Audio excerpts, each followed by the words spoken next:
मंदिरवाला हवा की दारूवाला? चंद्रकांत खैरेंच्या प्रचारात कार्यकर्त्यांकडून मतदारांना सवाल। महाविकास आघाडीचे उमेदवार चंद्रकांत खैरे यांच्या प्रचारात कार्यकर्त्यांकडून मंदिरवाला हवा की दारूवाला हवा असा नारा देत संदीपान भुमरे यांना डिवचण्याचा प्रयत्न केला जात आहे। मद्य परवाना असल्यामुळे शिंदे सेनेचे उमेदवार संदीपान भुमरे यांचा प्रचार दारूवाला आणि मंदिरांना भेट देतात म्हणून चंद्रकांत खैरे यांना मंदिरवाला असे सांगून मतदारांमध्ये प्रचार सुरू केला आहे। या प्रचारामुळे महाविकास आघाडी आणि महायुतीमध्ये चांगलाच वाद होण्याची शक्यता वर्तविली जात आहे।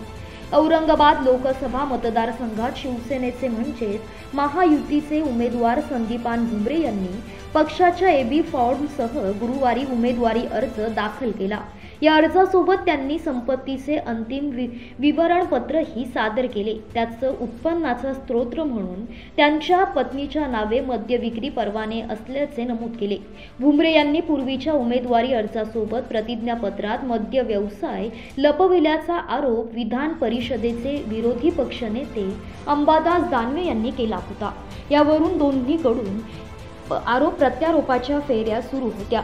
हा मुद्दा मागे पडत असे देखील असताना आता उद्धव सेनेने चंद्रकांत खैरे यांच्या प्रचारात हाच मुद्दा उचलून धरल्याचे पाहायला मिळत आहे। महाविकास आघाडीचे पदाधिकारी गावागावातील शहरातील विविध भागातील कार्यकर्त्यांना फोन करतात आणि प्रचाराची स्थिती प्रतिसाद कसा आदींची विचारणा करतात। एखाद्या ठिकाणी प्रतिसाद नाही असे कार्यकर्त्यांनी सांगतात नागरिकांना विचारा त्यांना कोण पाहिजे, मंदिरवाला हवा की दारूवाला असे पदाधिकाऱ्यांकडून सांगण्यात येते। या टीकेला अद्याप संदीपान भुमरे यांनी प्रत्युत्तर दिलेलं नाहीये। मात्र अव्यर शिंदे गट काय प्रतिक्रिया देते हे पाहावे लागणार आहे।